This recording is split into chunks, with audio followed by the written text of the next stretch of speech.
یہ بدتمیزی غیر اخلاقی گفتگو جو ہوتی ہے اور جس ڈاڈائی سے حکومت اپوزیشن والوں کو مارتی ہے، قاتلانہ حملے کرتی ہے، اس کا اثر ہو یا نہ ہو، لیکن مجھے شک ہے کہ مستقبل میں مملکت خداداد پاکستان کی جو کتابیں اخلاقیات کے بارے میں اسکولوں میں پڑھائی جائیں گی، کہیں یہ سارے چیپٹر اس میں شامل نہ کر دیے جائیں، کیونکہ جو تاریخ بتاتی ہے کہ یہاں پہ جب بھی کوئی بندہ اگر حملہ آور ہوا، لوٹنے کے لیے آیا، اس کا نام بھی تاریخ میں، اگر کسی نے افغانستان سے پیچھے چلا، اس نے لاہور سے ہوتے ہوئے دلی گیا، گدے بھی لے گیا، گھوڑے بھی لے گیا، کھچرے بھی لے گیا، وہ نام بھی تاریخ میں۔ اب آتے ہیں 1947 میں، تو وہاں پہ جب قبائلی لوٹ مار کرنے کے لیے کشمیر کے اندر گئے تو ان کا نام بھی تاریخی مجاہدین میں ڈال دیا ہم نے۔ اور یعنی یہ سارے کام تاریخ ہوتی ہے نا، تو مجھے شک ہے، اللہ نہ کرے ایسا ہو کہ شاید ابھی بدل جائے، حالات بدل جائیں، انگلش ہسٹری ہوگی، اگر یہ اردو کی کتابوں میں لکھا گیا تو یہ شاید اخلاقیات کے ابواب میں شامل ہوگا۔ آزاد کشمیر کے اندر بڑی گرم خبریں ہیں، کوئی ادھر جا رہا ہے، کوئی ادھر جا رہا ہے، پتہ نہیں کیا ہوگا، لیکن کچھ نہ کچھ ضرور ہوگا۔ تو ناظرین، میں بات کروں گا شوکت علی کشمیری صاحب سے کہ آزاد کے مہاجرین کا ایک حلقہ ہے جموں 1 لاہور کے طرف پہ لگتا ہے، کراچی سے 3233 جعلی ووٹ اندراج کیے گئے ہیں وداؤٹ ایڈریس، اور اس کے بعد ان کے پر فرضی ایڈریس لکھے گئے ہیں، اور 15 لاکھ روپیہ الیکشن کمیشن پنجاب کے اندر جو لوگ تھے ان کو دیا گیا لاہور میں، اور وہ ووٹ رجسٹرڈ ہوئے، اور الزام لگانے والا طاہر کھوکھر جو سابقہ وزیر بھی تھا اور پی ٹی آئی کا کینڈیڈیٹ بھی تھا، اس نے لگایا، اور اس نے کہا میں یہ پورے ثبوت دے سکتا ہوں، اور یہ حال ہے ہمارے آزاد کشمیر کے الیکشنوں میں۔ اس کے بعد جموں 6 وہاں پہ بھی یہ شکایات ہیں کہ ووٹ درج ہوئے ہیں اور ووٹ بنے ہوئے ہیں، کن کے؟ پاکستان کے لوگوں کے، پنجابی لوگوں کے یا دوسرے لوگوں کے بنے ہوں۔ صرف آزاد کشمیر کے اندر برات جو آبادی کا تناسب ہے اس کو اسی طرح گرانے کی کوشش کی جا رہی ہے، جو اگر ہم الزام لگاتے ہیں انڈیا پہ کہ سری نگر کے اندر، وادی کے اندر مودی سرکار نے ایسا کیا ہے، اور وہی کچھ ہم یہاں پہ کر رہے۔ چلتے ہیں ہم شوکت صاحب کے پاس۔ السلام علیکم جی۔ جی وعلیکم السلام۔ آج میں نے ایک ویڈیو دیکھی ہے، جی جی، وہ کوئی صاحب تھے، نام کیا لوں ان کا، لیکن انہوں نے آج کوئی تھوڑا سا نا ضمیروں کو جھنجھوڑا ہے، ہمارے بھی وہ کشمیری بھائیوں کو بھی تھوڑا سا رگڑا چڑھا ہے۔ مجھے یہ تو نہیں کہ ایسی باتیں ہوتی ہیں، لیکن انہوں نے بڑا اچھا کہا ہے کہ اٹھو بیٹھو کچھ کرو، ہلو جلو، لیکن چلیں اس کو تو چھوڑیں۔ بات یہ ہے کہ دو چیزیں ہیں۔ ابھی تو آپ کو پتہ ہی ہے کہ جو بھارت کے زیر انتظام کشمیر ہے، وہاں ڈی لمیٹیشن ایکٹ کے تحت ایک پروسیجر شروع ہے، جی جی، جس میں اپوزیشن پارٹیوں کو اس میں باقاعدہ شامل کیا جائے گا، اور ان کی جو بھی کنسرن ہے وہ اس میں ایڈریس کی جائیں گی۔ ٹھیک، جو معروف طریقے ہیں، جی جب تک کہ جو 35A تھا، جی تو it is known fact to all جی، کہ کوئی بھی نان کشمیری جو ہے وہ نہ تو ووٹر لسٹ میں اپنا نام لکھوا سکتا تھا، نہ ہی وہ ووٹر بن سکتا تھا، نہ ہی وہ وہاں زمین خرید سکتا تھا، نہ ہی وہاں وہ پرماننٹ ریزیڈنس کا سرٹیفکیٹ لے سکتا تھا، اور نہ ہی وہ الیکشن میں حصہ لے سکتا تھا۔ وہاں کی اسمبلی میں آزاد کشمیر اور گلگت بلتستان کے لیے کچھ سیٹیں ریزرو رکھی ہوئی ہیں، ان کی تعداد ہے 24۔ اچھا، حالانکہ آپ کو پتہ ہی ہے کہ یہاں سے بھی جو 1947 میں ایک بڑی مائیگریشن ہوئی، اور یہاں تقریباً تمام ہی، چاہے وہ ہندو تھے، چاہے وہ سکھ تھے، چاہے وہ بدھ تھے، چاہے وہ کسی بھی یعنی نان مسلمز، تمام یہاں سے ان کو فورس کیا گیا، اور وہ مائیگریٹ ہو گئے، اور وہ وہاں جا کے سیٹل ہو گئے۔ لیکن ان کے ایشوز بھی اس وقت تک انسیٹلڈ رہے. یہ 2019 میں سے پہلے ان کو رہنے کا تو حق موجود تھا، گھر بھی تھا، ساری چیزیں تھی، لیکن وہ مہاجرین جو ہے وہ وہاں کی اسمبلی میں الیکشن نہیں لڑ سکتے تھے. لوکل کچھ کانسلز کے حد تک ان کو کچھ خصوصی مراحت دی تھی. اور میں جب 2009 میں جموں کا میں نے وزٹ کیا تھا تو اس وقت بہت سارے لوگ جو ہمارے علاقوں سے بیچارے مہاجر ہو کے گئے تھے. جی تو بات یہ ہے کہ وہاں ایک چیز جو جب تک وہ کانسٹیٹیوشن میں درج تھی، دیکھیں آج سچویشن وہاں بدلی ہے، لیکن اس کے لیے بھی وہاں کوئی ووٹر درج ہونے کے لیے سب سے پہلے اس کو ڈومیسائل لینا پڑے گا. اور ڈومیسائل کا جو حالیہ کرائٹیریا ہے اس کو ہم پسند کریں یا نہ کریں، وہاں کی لوکل پارٹیاں جو ہے وہ اس کرائٹیریا کو چیلنج کیے ہوئے ہیں، جس میں وہ پارٹیاں بھی جن کو یہ سمجھا جاتا ہے کہ وہ موجودہ گورنمنٹ کے بہت قریب ہیں، جیسے وہ جو اپنی پارٹی اور اس طرح کی، تو ان پارٹیوں نے بھی اس چیز پہ اپنے اعتراضات لگا کے باقاعدہ وہ لابنگ کر رہے ہیں. ابھی تک درج کوئی نہیں ہوا. ویسے تو خبریں، چونکہ پاکستان میں خبروں کا تو ایک عام مبارک ہے، اتنے ہزار لوگوں کو ڈومیسائل جاری کر دیا گیا، اتنے ہزار لوگوں کو وہ کیے گئے. لیکن اگر آپ جموں یا دیگر جگہوں پہ مقامی لوگ یا جو ڈسپلیس تھے ان کا اگر شور شرابہ سنیں تو وہ ابھی تک کہتے ہیں کہ ہمارے لیے کوئی ابھی تک ریلیف نہیں آیا ہے. پاکستان میں یہ دھندا جو ہے وہ 1954 سے سٹارٹ ہے. 1954 میں گلگت بلتستان سے یعنی وہ جو اسٹیٹ سبجیکٹ ہے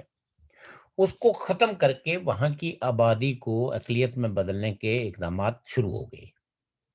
اور یہ 12 سیٹیں جو آزاد کشمیر اسمبلی کے اندر رکھی گئی ہیں، آپ یہ دیکھیں کہ ان کی نمائندگی گلگت میں نہیں ہے،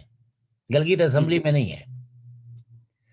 تو Pakistan is playing a tricky game with Kashmiri since 1947 but unfortunately جو پرو پاکستان پولیٹیکل پارٹیز ہیں یا جو لیڈرشپ ہے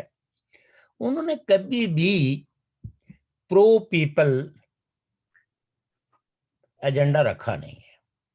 ہمیشہ مسلطوں کے تابع رہے ہیں اور انہوں نے یہ سوچا ہے کہ اگر ہم نے یہ سچی بات کہہ دی تو حکومت پاکستان ناراض ہو جائے گی اور ہم پہ اقتدار کے دروازے بند ہو جائیں گے. اس خطرے کے پیش نظر آزاد کشمیر کی جو بھی سو کارڈ رولنگ کلاس ہے اس نے اتنے کمپرومائزز کیے ہوئے ہیں کہ اب اس میں پنجاب میں یا سندھ میں یا کسی جگہ بھی ان 12 سیٹوں پہ 300 لوگوں کے جعلی ووٹوں کا اندراج ہو یا 400 ووٹوں کا اندراج ہو، پنجابی کا ہو، پشتون کا ہو، یا کرسچنز کا ہو یا ہندو کا ہو. مسئلہ یہ ہے کہ آزاد کشمیر گورنمنٹ کی جورسڈکشن ہی نہیں ہے وہ چیک کر سکے. اور آزاد کشمیر کا جو الیکشن کمیشن ہے وہ پاکستان کے ایریے کے اندر ووٹر لسٹ کو تا وقتے یہاں کی مقامی حکومتیں اس کو ویریفائی کرنے کا اختیار نہ دیں تو وہ ان ووٹروں کو جو درج ہو جاتے ہیں ان کو ویریفائی بھی نہیں کر سکتا. اور جو مقابلے میں بہرحال چونکہ یہ اقتدار کی جو چھینا جھپٹی ہوتی ہے تو اس میں لوگ ایک دوسرے پہ اور لوگوں کے جو خاص کر کے جعلی ووٹوں کو چیلنج بھی کرتے رہتے ہیں. اب ان کا وہ جو چیلنج ہے اس کو کس حد تک لیگلی ایکسپٹ کیا جاتا ہے یا نہیں کیا جاتا، کیونکہ یہاں پاکستان میں آپ کے پاس نہ تو عدالتیں آزاد ہیں، نہ الیکشن کمیشنز جو ہے وہ اس حد تک وہ آزاد ہے. ہمارا تو خیر ہے ہی الیکشن کمیشن ماتحت. تو لہٰذا یہ ہے کہ ان الیکشنز کے بارے میں جتنے بھی ہم رپورٹنگز کریں، جتنے بھی گفتگو کریں،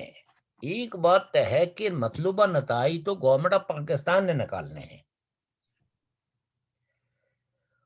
چونکہ برسے یہ کوشش کی جاتی رہی ہے کہ آزاد کشمیر کی یہ سرزمین لیڈر لیس ہو، گلگت بلتستان کے اندر بھی کوئی لیڈر پیدا نہیں ہونے دیا گیا، اور جو کوئی پیدا ہونے یا جنہوں نے بھی کوششیں کی ہیں ان کو بھی طرح طرح کے الزامات اور طرح طرح کے جی دباؤ کے تحت ان کو بھی یا تو گلگت بلتستان سے ہجرت میں مجبور کر دیا گیا، جی اور ان پر پابندی لگا دی گئی کہ آپ گلگت بلتستان کے اندر کسی قسم کی کوئی سیاسی ایکٹیویٹی، اور آج بھی کئی لوگ ہیں جس میں کم از کم یہ کہہ سکتا ہوں کہ کرنل حسن صاحب کا جو خاندان، کرنل حسن شہید کا جو جی خاندان ہے، جی ان کے جو بیٹے ہیں وہ گلگت بلتستان میں جا کے کسی ایکٹیویٹی میں حصہ نہیں لے سکتے، ان پہ پابندی ہے، اور ان کو وہ یعنی پاکستان کے کسی شہر کے اندر بھی وہ رہ سکتے ہیں، لیکن گلگت بلتستان جو ان کا اپنا آبائی وطن ہے، وہ انڈیجنس پیپلز ہیں وہاں کے، ان لوگوں کو وہاں رہنے کا حق نہیں ہے۔ جی اور آپ نے دیکھا کہ جن جن لوگوں نے بھی کوئی آواز اٹھانے کی کوشش کی ہے ان کو کس طرح جو ہے مطلوب کیا گیا ہے، اور وہ ریاستی تشدد کا اور جبر کا شکار ہے۔ تو لہٰذا یہ ہے کہ یہ جو واقعات ہیں، ان واقعات کی میں سمجھتا ہوں کہ ان کی کوئی وقت نہیں ہے، کیونکہ نتائج کا اعلان تو اسلام آباد نے کرنا ہے، اور یہ ہماری جتنی بھی پولیٹیکل پارٹیاں ہیں یہ کوئی کسی ناانصافی کے خلاف احتجاج کرنے کی پوزیشن میں اس لیے نہیں ہے کہ یہ آ کے پاکستان کے سیاستدانوں کو، پولیٹیکل لیڈروں کو کہتے ہیں جی کہ آپ ہمارے لوگوں کے ٹکٹ جاری کریں، اور جس وقت ان کو پاکستان سے لیڈرشپ کہہ دے کہ یہاں تک تو آپ بات کر سکتے ہیں، اس سے آگے بات نہیں کرنی ہے، تو یہ جو تابع فرما لوگ ہیں، چاہے وہ پیپلز پارٹی کے ہوں، چاہے وہ مسلم لیگ نون کے ہوں، چاہے وہ پی ٹی آئی کے ہوں، تو اب چونکہ پی ٹی آئی جو ہے وہ پاکستان میں اقتدار میں ہے، اسلام آباد کی کرسی پہ P T I as ruling party جو ہے وہ بیٹھی ہوئی ہے، تو لہذا توڑ پھوڑ کا جو عمل ہے وہ پی ٹی آئی کے حق میں کیا جا رہا ہے، اور آپ نے دیکھا ہوگا کہ پی ٹی آئی کے ٹکٹ کے حصول کے لیے لوگوں نے رشوت کے طور پر کروڑوں روپیہ جو ہے وہ پی ٹی آئی کے وزراء کو بھی دیا ہے، اور وہ جو پارلیمانی کمیٹی جو پاکستان سے پی ٹی آئی نے بنائی ہے آزاد کشمیر کے الیکشنز کے لیے، تو آزاد کشمیر کی جو پی ٹی آئی کی لیڈرشپ ہے، لائک سلطان محمود چودھری جو بظاہر تو پریزیڈنٹ ہیں، لیکن ان کی حیثیت جو ہے وہ پریزیڈنٹ کی بھی نہیں ہے، اور کہنے والے کہتے ہیں کہ وہ اب جو ہے وہ بار بار میرپور کے لوگوں کے سامنے جا کے آنسو بہاتے ہیں، جس کو کہتے ہیں ٹسوے بہانا، کہ جناب اب وہ میرپور والوں کو میرپور کی دہی دے رہے ہیں، اور وہ حقائق نہیں رکھ رہے ہیں، جو دراصل جو کچھ ان کے ساتھ ہو رہا ہے وہ نہیں بیان کر رہے ہیں، اب وہ صرف یہ کہہ رہے ہیں کہ یعنی اپنی سیٹ بچانے کے لیے میرپور کا کارڈ استعمال کرنے کی کوشش کر رہے ہیں جی، کہ میرپور کے وزیر اعظم کو نہیں بننے دیا جا رہا ہے۔ بھائی بات یہ ہے کہ میرپور کے وزیر اعظم، میرپور کے شخص کو وزیر اعظم کون نہیں بننے دے رہا ہے؟ ذرا اس شخص کا نام تو لیں، اس پارٹی کا نام لیں، پارٹیاں تو وہاں ہیں جن کو الیکشن لڑنے کی اجازت ہے وہ تو لڑ رہی ہیں، اور یقیناً ان پارلیمانی پارٹیوں کے اندر جو سب سے زیادہ ایم ایل اے جس پارٹی کے بنیں گے وزیر اعظم اسی پارٹی کا بنے گا، اور عمومی خیال جو ہے وہ یہ کیا جا رہا ہے کہ چونکہ پاکستان میں پی ٹی آئی کی حکومت ہے، اور ماضی کے تجربات اس بات کا اظہار ہے کہ آزاد کشمیر میں ہمیشہ اس کی حکومت ہوتی ہے جس کی اسلام آباد میں حکومت ہوتی ہے، تو یہ شکوہ سلطان محمود چودھری صاحب کا یہ بار بار رونا جو ہے وہ یہ ہے کہ اسلام آباد والے مجھے وزیر اعظم نہیں بنا رہے ہیں، لیکن ان میں اتنی جرت نہیں ہے کہ وہ اسلام آباد والوں کا نام لے سکے، وہ پہلیاں اپنے لوگوں کو سنا رہے ہیں کہ جناب میرپور کا جو ہے وہ آدمی پرائم منسٹر، ان کو یہ نہیں ہے کہ جس دوڑ میں وہ شامل ہیں وہاں تو کروڑوں اور اربوں روپے کی دوڑ ہے. اب اس دوڑ میں اس وقت تک تو آپ دوڑتے تھے جس وقت تک کہ آپ آزاد کشمیر کے باقی لوگوں کی نسبت زیادہ امیر تھے. اب آپ سے زیادہ امیر لوگ آگے ہیں تو انہوں نے آپ کو اس دوڑ میں پیچھے چھوڑ دیا ہے. تو so that in Azad Kashmir کے لیڈروں کو جو آزاد کشمیر کے تشخص کی بات کرتے تھے یا آزاد کشمیر کے لوگوں کی کوئی چھوٹے موٹے مسائل پہ ان کے ساتھ کھڑے ہونے کی کوشش کرتے تھے، ان کو اپنے رویوں پہ، اپنے کردار پہ اور اپنے ماضی پہ جو ہے وہ ضرور نظر ثانی کرنی چاہیے، اپنا احتساب کرنا چاہیے، اور اس کے بعد ان کو اپنا اثر نو اپنی سیاست کا آغاز کرنا چاہیے، اپنا احتساب خود کر کے. ورنہ نہیں تو اس راہ میں مزید اب آزاد کشمیر کی سیاست دانوں کے لیے ضلالت کے دروازے کھول دیے گئے ہیں. اب انہوں نے مزید ذلیل ہونا ہے. ایسے ہی جیسے پاکستان میں اب آپ دیکھیں نا کہ گزشتہ 4 دنوں سے پاکستان کی نیشنل اسمبلی میں جو کچھ ہو رہا ہے، میں یہ نہیں کہتا ہوں کہ دنیا کی اسمبلیز میں لڑائی جھگڑے نہیں ہوتے، شور شرابہ نہیں ہوتا، لیکن چونکہ پاکستان میں آپ کو پتہ ہے کہ اس پارلیمانی نظام کی بساط، ہم نے کل بھی یہ بات کہی تھی کہ اس پارلیمانی نظام کی بساط لپیٹنے کے لیے کئی طرح کی کنسپائریسیز ہو رہی ہیں، اور پاکستان کی پولیٹیکل پارٹیز جو ہے وہ ان خطرات کو بھانپ نہیں رہی ہیں اور اس کے مقابلے میں کوئی اسٹریٹجی نہیں بنا رہی ہیں، بلکہ چونکہ پی ٹی آئی تو اس کو تو یہ اندازہ ہو گیا ہے کہ اس کا اقتدار جو ہے وہ اب ان کے ہاتھوں سے نکل رہے ہیں. کرسی کا کے جو ہے وہ پہیے جو ہے نا ان پہ رسیاں ڈال دی گئی ہیں، کھینچنے کا وقت ہے، آیا ہی جاتا ہے. تو وہ تو چاہتے ہیں کہ یہ بساط ہی اگر لپیٹ دی جائے تو ہم جا کے لوگوں کو کہیں گے، وہ جس کو کہتے ہیں نا کہ ایک ہی سب میں کھڑے ہو گئے محمود و ایاز، نہ نہ کوئی کوئی بندہ راز رہا نہ کوئی بندہ نواز. نواز. تو لہذا یہ لوگ جو ہے وہ تو حکمران پارٹی جو ہے وہ تو کنسپائریسی کر رہی ہے کہ اگر ہم نہیں ہوئے تو کوئی بھی نہ ہو. نہ لیکن کھیلیں گے نہ کھیلنے دیں گے. وہ کھیلنے دیں گے یا نہیں دیں گے، لیکن وہ ان کی تو یہ خواہش ہے نا. لہٰذا یہ ہے کہ دیگر جو اپوزیشن پارٹیاں ہیں جس میں پیپلز پارٹی ہے، نون لیگ ہے، جمعیت العلماء اسلام ہے، باقی نیشنلسٹ پارٹیاں ہیں جن کی اسمبلی کے اندر نمائندگی ہے، ان کو سوچنا چاہیے کہ پارلیمانی نظام کے خلاف جو گزشتہ کئی عرصے سے جو ہے کمپین چل رہی ہے اور اس ملک کے اندر جو ہے وہ دوبارہ صدارتی نظام لانے کی کوششیں ہو رہی ہیں، تو وہ ان کے خلاف کسی قسم کی کوئی اسٹریٹجی بنانے کے مجھے اس طرح لگ رہا ہے کہ دن بہ دن وہ سارے اسی ٹریپ میں پھنستے جا رہے ہیں. اور جو کٹ پتلیاں ہیں جو مختلف پارٹیوں میں اسٹیبلشمنٹ کی، ان کی ڈوریاں جو ہے وہ ہلائی جا رہی ہیں. اور کوئی کہتا ہے کہ جی یہ تو گالم گلوچ تو ہمارا کلچر ہے، ہمارے علاقے کا کلچر ہے. تو پتہ نہیں وہ کون سا علاقہ ہے جس میں جو ہے نا وہ ایک دوسرے کو گالی سے مخاطب کیا جائے تو وہ کلچر بن جاتا ہے، اور تہذیب سے اگر کسی کا نام لیا جائے تو وہ گالی بن جاتی ہے. تو اینی ہو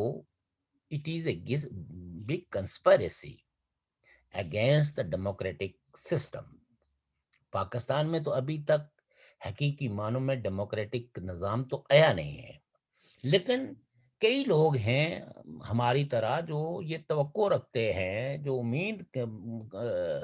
کی ایک کرن جو ہے وہ اپنے دلوں کے اندر جو ہے وہ جلائے ہوئے ہیں کہ ایک نہ ایک دن اس خطے کے اندر ایک حقیقی جمہوری نظام آئے گا جو اس خطے کے لوگوں کے جو زندہ دکھ ہیں، جو مسائل ہیں، جو تشخص کے مسائل ہیں، جو تاریخی قوموں کے حقوق کے سوالات ہیں، ان کو ایڈریس کرے گا. چونکہ جمہوری ادوار میں ہی ممکن ہوتا ہے کہ آئر لینڈ کی علیحدگی کے سوال پہ ریفرنڈم ہو. یہ آمریتوں کے دور میں تو ایسا ممکن نہیں ہے. یہ جمہوریت ہی ہے جو خطے کے اندر جو بھی ایشوز ہوتے ہیں ان کو ایڈریس کرنے کے لیے اقدامات کیے جاتے ہیں۔ تو اس لیے ہم جمہوریت سے جو ہے وہ کوئی، ہم اس جمہوریت میں جو ہے وہ کوئی وزیر اعظم بننے والے نہیں ہیں، لیکن ہم یہ کہتے ہیں کہ اپنی ذات سے اٹھ کے تجزیے کیے جانا چاہیے اور وہ بات کرنی چاہیے جو اس خطے کے وسیع تر لوگوں کو، اس خطے کو جو ہے وہ مفاد پہنچائے۔ تو چونکہ یہاں مختلف تجربے ہوتے رہے ہیں، غنڈہ گردی کے بھی تجربے ہوئے ہیں، دہشت گردی کے بھی تجربے ہوئے ہیں، کفر، اسلام اور کفر کے فتووں کے بھی مقابلے ہوئے ہیں۔ تو وہ کون سا ہتھیار ہے جو پاکستان میں پالیٹکس کو ختم کرنے کے لیے استعمال نہیں کیا گیا ہے؟ بہرحال پاکستان کے جو بہادر سیاسی کارکن ہیں، انہوں نے قید و بند کی صحبتیں برداشت کر کے، جلا وطنیاں سہ کے، تو بہرحال وہاں رائٹ آف ووٹ لیا ہے۔ اب وہ اس رائٹ کے تقدس کی بات کرتے ہیں، اب اس میں بالادستی کی بات کرتے ہیں، سویلین بالادستی کی بات کرتے ہیں۔ اب یہ ہے کہ اداروں سے مطالبہ کر رہے ہیں کہ آپ جو کانسٹیٹیوشن میں دیے ہوئے ہیں آپ کے اختیارات ہیں، ان اختیارات کے اندر رہتے ہوئے آپ کام کریں، اپنے آپ کو جو ہے وہ قانون سے بالا تر نہ سمجھیں، آپ اسٹیٹ سے ابو اسٹیٹ کوئی نہ بنائیں، بلکہ اسی اسٹیٹ کے جو بنائے ہوئے قوانین ہیں ان قوانین کا احترام کرنا سیکھیں۔ آج آپ دیکھیں کہ حقائق کس قدر یعنی آپ کہہ سکتے ہیں کہ اتنے واضح واشگاف شاید پاکستان کی تاریخ میں نہیں ہوئے ہیں۔ ایک طرف جوڈیشری کے اندر آپ دیکھیں کہ جو پروسیڈنگز چل رہی ہیں ججز کے خلاف، جی اور ان پروسیڈنگز کے اندر جو حقائق سامنے آ رہے ہیں، وہ جو انصاف کی کرسی پہ بیٹھے ہوئے لوگ ہیں ان کی بے بسی دیدنی ہے، اور وہ ریمارکس دیتے ہیں، اس سے آپ اندازہ کر سکتے ہیں کہ یہ لوگ انصاف کے ساتھ کتنے کمیٹڈ ہیں۔ اور جن لوگوں کو ان عدالتوں نے اپنے کٹارے میں کھڑا کیا ہوا ہے، چاہے وہ جسٹس قاضی فائز عیسیٰ ہو، چاہے جسٹس شوکت صدیقی ہو یا دیگر ججز ہوں، آپ یہ دیکھیے کہ ان کو کن ناکردہ گناہوں کی سزا دی جا رہی ہے۔ ایک ہی سزا دی جا رہی ہے کہ انہوں نے ڈکٹیشن لینے سے انکار کیا، اور پاکستان کا یہ ریکارڈ ہے کہ جن ججز نے ڈکٹیشن نہیں لی، یا تو ان کو ارلی ریٹائرمنٹ لینی پڑی، جنہوں نے LFO کے تحت جو ہے وہ اوتھ نہیں لیا ان کو گھر جانا پڑا، جنہوں نے جو ہے وہ مارشل لاؤں کی تابع داری کے حلف نہیں اٹھائے ان کو بھی جو ہے وہ یہ کرسی چھوڑنی پڑی۔ جی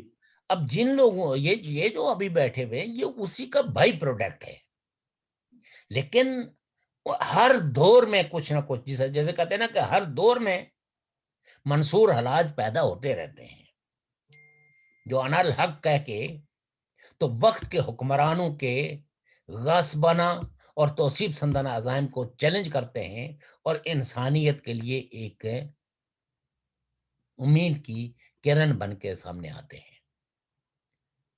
تو یہ سب کچھ جو ہو رہا ہے اس کو اگر لوگوں نے کھلی آنکھوں سے، کھلے دل سے، کھلے دماغ سے دیکھنے کی کوشش نہ کی تو ان کے حقوق جو ہے وہ مزید کم ہوتے جائیں گے، اور مہنگائی کا جو پہاڑ ان کے سروں پہ گرا دیا گیا ہے یہ اور پہاڑ آئے گا، چونکہ آپ کی غربت، آپ پر مہنگائی کا پہاڑ کچھ لوگوں کی عمارت، کچھ لوگوں کی تجوریاں، کچھ لوگوں کے جو چہروں کی جو سرخی ہے وہ آپ کی غربت سے جڑی ہوئی ہے۔ اگر آپ اس میں حصہ داری مانگیں گے تو ان کے خون کی جو سرخی ہے جو ان کے چہروں پہ اور ان کے گھروں پہ جو ان کے کتوں کو بھی جو ہے وہ ایویاں کا پانی میسر ہے، اور ان کے گھروں پہ 6 پجاروز کھڑی ہیں، یہ اسی لیے ہیں کہ آپ غریب ہیں. آپ کو غریب رکھا گیا تو ان کے گھروں میں اتنی بڑی دولت کے انبار لگے ہوئے ہیں. تو اگر آپ نے اس سارے عمل کے اندر اپنے حق کے لیے اٹھ کھڑے ہونے کا تہیہ نہ کیا، ہمت نہ کی، تو پھر آپ کی نسل جو ہے وہ آپ کی اس بے ہمتی، اس سادگی، اس بے رخی کی سزا جو ہے وہ بھگتے گی، مزید غریب ہو کر. ایسے ہی جیسے آزاد کشمیر کے اندر آج بھی لوگ جو ہے اپنے آباء و اجداد کی سادگی کی سزا جو ہے وہ بھگت رہے جلا وطنیاں کاٹ کر. وہ اپنے وطن سے ہجرت پہ مجبور ہیں، اور وہاں کچھ خاندان ہیں جن کی دولت کا کوئی حساب نہیں لگا سکتا کہ وہ کتنے امیر ہیں. کوئی ان سے پوچھے کہ وہ کیا ذرائع تھے آپ کے جن ذرائع سے آپ اتنے امیر ہو گئے ہیں، اور باقی لوگ جو ہے وہ 24 گھنٹے محنت کرنے کے باوجود بھی آپ کے برابر آنے کا سوچ بھی نہیں سکتے. وہ کیا وجہ ہے؟ اور وجہ بہت واضح ہے. لہذا ان وجوہات کو جانچ کر اپنا لائے عمل ترتیب اگر آپ نے نہیں دیا تو یہ جو نو دولتیہ طبقہ ہے یہ آپ کو بھوکوں مارے گا، کیونکہ اس نو دولتیے نے اپنی دولت کے اظہار کے لیے بڑی گاڑی اور وزیروں کے گلے میں ہار اور فوٹو کھنچوانے کی جو جو جو جو کوشش ہے، اس کوشش میں کم از کم آپ لوگ سوچیں. وہ تو اپنے آپ کو سو کال مہذب بننے کی کوشش کر رہے ہیں، لیکن آپ تو دن بہ دن غریب ہو رہے ہیں. آپ کی نسل تو ہجرت پہ مجبور ہو رہی ہے. آپ پر تو دن بہ دن روزگار کے وہ اور جس زندگی کے جو ذرائع ہیں وہ کم ہوتے جا رہے ہیں. علاج معالجے کی آپ یہ دیکھیے کہ کیا زمانہ آگے ہے کہ ابھی تک وہ شخص جو کل تک زندہ تھا، اسمبلی کا ممبر تھا، اس کی لاش ابھی تک نہیں ملی ہے. اب اس کی لاش تلاش کرنے کے بجائے اب ایسے ہو رہی ہیں کہ ٹکٹ کس کو جاری کیا جائے. اس پارٹی کی وفا کا عالم دیکھے اپنے ایک مقتدر لیڈر کے ساتھ. تو آپ ان پارٹیوں کے اس بیرحم کھیل میں اگر اچھل کے جو ہے وہ نعرے لگائیں گے، مخالفین کو اچھل کر گالیاں دیں گے، آپ کو کچھ نہیں ملے گا. یہ تو روادار نہیں ہے اس لاش کو تلاش کرنے کے لیے. ان کی مسز کو نامینیٹ کر رہے ہیں. وہ سر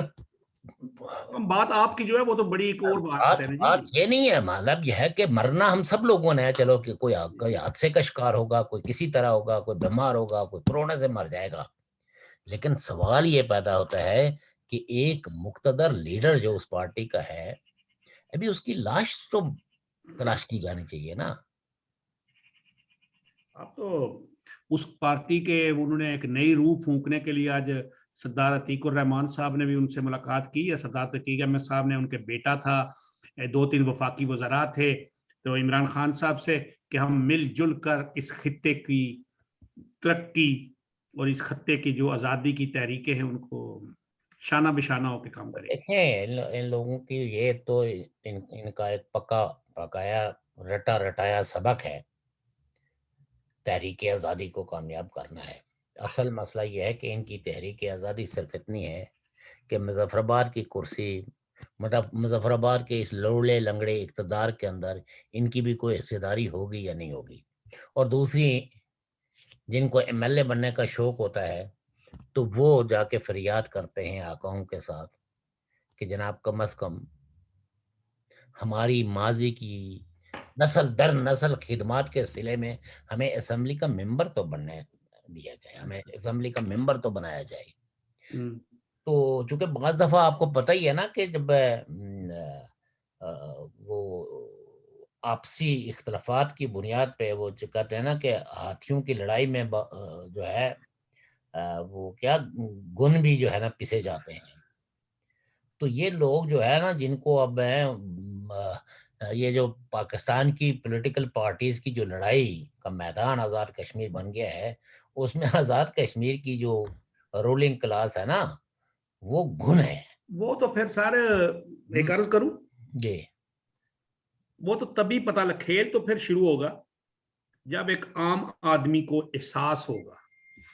کہ یہ لال نیلی سرخ سبز بتیاں اور سبز نمبر پلیٹیں لگا کر گھومنے والوں کو یہ گاڑیاں ہم نے خرید کر دی ہیں، ان کا پیٹرول ہمارے پیسے سے جاتا ہے. دیکھیں بات یہ ہے نا، یہ لوگوں کو بہت اچھے طریقے سے ریئلائزیشن ہے. پرابلم یہ ہے، سنیے میری ذرا بات سنیے جی. مسئلہ یہ ہے کہ آزاد کشمیر کا یہ جو خطہ ہے نا یہ لینڈ لاکڈ ہے. آپ یہ دیکھیں کہ یہاں ان کے پاس ایک چھوٹا سا ریلائنس آیا تھا آر پار کی تجارت کا، وہ سلسلہ بھی بند کر دیا گیا. ٹھیک ہے، اور چونکہ وہ تھوڑا سا ریلائنس مانا تھا تو لوگوں نے اپنی زمین کے ساتھ اپنے رشتے کو تھوڑا سا مضبوط کرنا شروع کر دیا. یہاں لیڈرشپ جو ہے وہ ابھرنے نہیں دی جاتی. یہاں پولیٹیکل پارٹیز، جن پولیٹیکل پارٹیز کا تھوڑی بہت تاریخ ہے ان کو سپورٹ کرتی تھی، آپ یہ دیکھیں کہ ان پارٹیوں کے تیا پچا ہو گیا ہے. اب مسلم کانفرنس کو ہی لے لیں، یہ مسلم کانفرنس 1947 میں یعنی گورنمنٹ آف پاکستان کے ساتھ اس کا ایگریمنٹ سائن تھا کہ آزاد کشمیر کے اقتدار پہ وہی آدمی بیٹھے گا جس کو مسلم کانفرنس کی جنرل کونسل نامزد کرے گی. آج اس مسلم کانفرنس کا عالم یہ ہے کہ وہ منتیں کرتے پھر رہے ہیں کہ بھئی کوئی کم از کم اور کچھ نہیں تو سردار عتیق خان کی جو اسمبلی میں جانے کی راہ ہموار کی جائے، کوئی ایسا الائنس ہو جائے جس الائنس کی بدولت جو ہے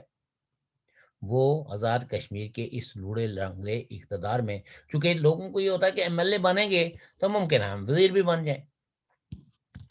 تو مسلم کانفرنس کا جو حشر ہوا ہے آزاد کشمیر کی، یہ لوگوں کے لیے میں سمجھتا ہوں کہ ایک سبق ہے. جو لوگ کھلی آنکھوں سے اس پورے عمل کو دیکھ رہے ہیں کہ کیسے، دیکھنا مسلم کانفرنس اور نیشنل کانفرنس دو پولیٹیکل پارٹیز تھی جو یک کے بعد دیگرے جو ہے وہ ان کا کیا عمل میں لایا گیا. مسلم کانفرنس پہلے آئی 1932 میں بنی اور نیشنل کانفرنس جو ہے وہ 1938 میں بنی. آپ یہ دیکھیں کہ نیشنل کانفرنس آج بھی وہاں کی سب سے بڑی پاپولر پارٹی ہے. آج بھی وہ سنگل لارجسٹ پولیٹیکل پارٹی ہے. پارٹیاں اس کے ساتھ اتحاد کی خواہاں ہوتی ہیں اور دلی سے آنے والی پارٹیاں جن کے پاس تمام تر وسائل ہوتے ہیں اس کے باوجود وہ اس پارٹی کا مقابلہ نہیں کر پاتے، کیونکہ وہاں ایک حقیقی معنوں میں ڈیموکریسی ہے. وہاں وہ سردار قیوم صاحب نے ایک دفعہ بڑی درست بات کی تھی. اس نے کہا تھا کہ ہندوستان کے اندر لوگ جو ہے لوگوں کو فوج لاتی ہے ووٹ دلوانے کے لیے، گھروں سے نکالتی ہے، لیکن پولنگ بوتھ پہ آ کے وہ ان کو آزاد چھوڑ دیتی ہے کہ جس کو مرضی ہے ووٹ دیں. نے کہا ہمارے یہاں پرابلم یہ ہے کہ لوگ تو اپنی مرضی سے پولنگ بوتھ پہ جاتے ہیں لیکن ان کو اپنی مرضی سے ووٹ نہیں ڈالنے دیا جاتا. یہ سردار قیوم صاحب کے خیالات میں آپ کو بتا رہا ہوں. تو یہ ایک بڑی دکھ دہ اور بہت حالات مشکل کی طرف جا رہے ہیں. یہ لوگ اگر اس بات کو محسوس نہیں کریں گے جو کچھ 4 دن سے پاکستان کی نیشنل اسمبلی میں ہو رہا ہے، تو یہ پاکستان کی پیریفری کے اندر رہنے والے لوگوں کو اس سے کچھ سمجھنا چاہیے. شوکت صاحب جی ایک بندے نے آج سوال کیا، کیا تھا کہ مرزا صاحب کوئی دسو کہ یہ جو اسمبلی میں یہ جو ممبر اسمبلی ہوتے ہیں یہ ایک دوسرے کتابیں مارتے ہیں تو ان کو کیسے قابو کیا جائے؟ جو اسپیکر بھی سب بس ہوتا ہے. میں کہ یار ہر سیٹ کے ساتھ نا 2 زنجیریں بنا دو، ڈال دو. تو جو اس قسم کے ہوتے ہیں نا اعلیٰ اخلاق والے, اعلیٰ ظرف والے, ان کو ادھر باندھ کے رکھ دیا کرو. ویسے بھی تو بندے ہوئے ہوتے ہیں, بات تو انہیں کبھی کبھی کرنی ہوتی ہے, تو جاتے ہوئے ان کو چھوڑ دیا کرو. یعنی وہ جس وقت ملک کے اندر جو ہے نا ڈیموکریٹک جو ہے وہ ٹینڈنسیز ہوتی ہیں, تو پھر اسمبلی کا جو ماحول ہے وہ ذرا مہذب رہتا ہے. آپ دیکھیں پیپلز پارٹی کا دور بھی رہا ہے, حتیٰ کہ آپ جنجوں کے دور کو بھی لے لیں, وہ تو ہے جی. اور یہ فخر امام بھی جو ہے وہ آپ کو پتہ ہے کہ اسپیکر رہے ہیں. پھر یہ ہے کہ یوسف رضا گیلانی جو ہے یہ رہے ہیں, حمیدہ مرزا رہی ہیں, حمیدہ مرزا رہی ہیں, اسی طرح ایاز صادق رہا ہے, ایاز صادق صاحب رہے ہیں, اور گوہر ایوب رہے ہیں. لیکن آپ یہ دیکھیے کہ اپوزیشن پارٹیاں ان کے دور میں بھی خاص کر کے بجٹ کے اجلاس میں بجٹ پہ تیز اور تند تنقید کرتی تھی, ہلا گلا کرتی تھی, لیکن ان پارٹیوں میں ان کی جو جو جو جو بھاری بھرکم آوازیں تھیں ان کو سننے اور ان کو برداشت کرنے کی صلاحیت تھی. اور دوسری یہ ہے کہ وہ نظام کو چلانے کے وہ خواہشمند تھے, وہ نظام کو لپیٹنے کے خواہشمند نہیں تھے. آج جو ہے وہ نظام کو لپیٹنے کے خواہشمند لوگ اسمبلی کے اندر بیٹھے ہوئے ہیں, اور ان کے ڈانڈے, ان کی جو ڈوریاں ہیں وہ کہیں اور سے ہلائی جا رہی ہیں, تاکہ یہ بتا دیا جائے کہ دیکھیے جن لوگوں کو آپ نے ووٹ دیے تھے ان کے منہ سے کیا خرافات جو ہے وہ بکی جا رہی ہے. یہ پالیٹکس کو ایک عبرت بنانے کی وہ کاروائیاں ہیں, وہ سازشیں ہیں جن سازشوں کو سمجھنے کی ضرورت ہے, اور اس کے بارے میں ایک حکمت عملی بنا کے ان کو کاؤنٹر کرنے کی ضرورت ہے. اگر پاکستان کی ڈیموکریٹک فورسز نے بر وقت اس کے انسداد کے لیے کوئی کاروائیاں نہ کی تو آپ میری بات یہ لکھ لیجئے گا, یہ نظام کو لپیٹنے کے اقدامات. آپ کیا سمجھتے ہیں کہ پاکستان کی جو جمہوری قوتیں ہیں, جو جمہوری پارٹیاں ہیں, جو اپنے آپ کو جمہوریت کا مطلب نمائندہ سمجھتی ہیں, ان کو کیا کرنا چاہیے اس کے بارے میں؟ دیکھیں ان کو ایک تو مشترک لائے عمل اختیار کرنا چاہیے, اور وہ غلط فہمیاں جو انہوں نے اسٹیبلشمنٹ کے کہنے پہ ایک دوسرے کے خلاف پیدا کر دی تھی, اور پہلے آپ کے اس میں جو ہے ٹرین ہی نکل گئی, تو ان کو بہرحال کھلے دل سے ایک دوسرے سے معذرت کرنے چاہیے کہ جہاں جہاں بھی غلطیاں ہوئی ہیں, چونکہ غلطیوں کو تسلیم کرنے سے آپ کے اندر کا جو بغض ہے وہ ختم ہو جاتا ہے. اور پیپلز پارٹی کو اور نون لیگ کو یہ سمجھنا چاہیے, اگر وہ پاکستان کے اندر ایک پارلیمانی نظام چاہتے ہیں تو ان پہ ذمہ داری عائد ہوتی ہے کہ وہ ایک بہت واضح واشگاہ مزاحمتی سیاست کا آغاز کریں. اور اگر اس ملک سے پارلیمانی نظام کی بساط لپیٹی گئی تو پی ٹی آئی کو کوئی نہیں پوچھے گا. پی ٹی آئی ایک ماضی اپنے اقتدار کے دوران ہی وہ ماضی بن گئی ہے, اور اس کو یہ آئندہ کے بحثوں کا حصہ بھی نہیں ہوگی, موضوع بھی نہیں ہوگی. لیکن نون لیگ اور پیپلز پارٹی جن لوگوں نے بہت نشیب و فراز دیکھے ہیں اور جمہوریت کی لڑائی بھی لڑی ہے ان کے کارکنوں نے, اس کے لیے انہوں نے قید و بند کی صحبتیں بھی برداشت کی ہیں. اگر ان کی قیادتوں نے بر وقت فیصلے نہ کیے اور مسلطوں کا شکار ہوئے, یا اپنے چھوٹے چھوٹے کیسز اور اپنے اوپر اسٹیبلشمنٹ کی طرف سے جو لگائے ہوئے الزامات ہیں اس دباؤ میں آ کے تو انہوں نے غیر ضروری طور پر کمپرومائز کیے, تو میں یہ سمجھتا ہوں کہ تاریخ کے سب سے بڑے مجرم یہ ہوں گے.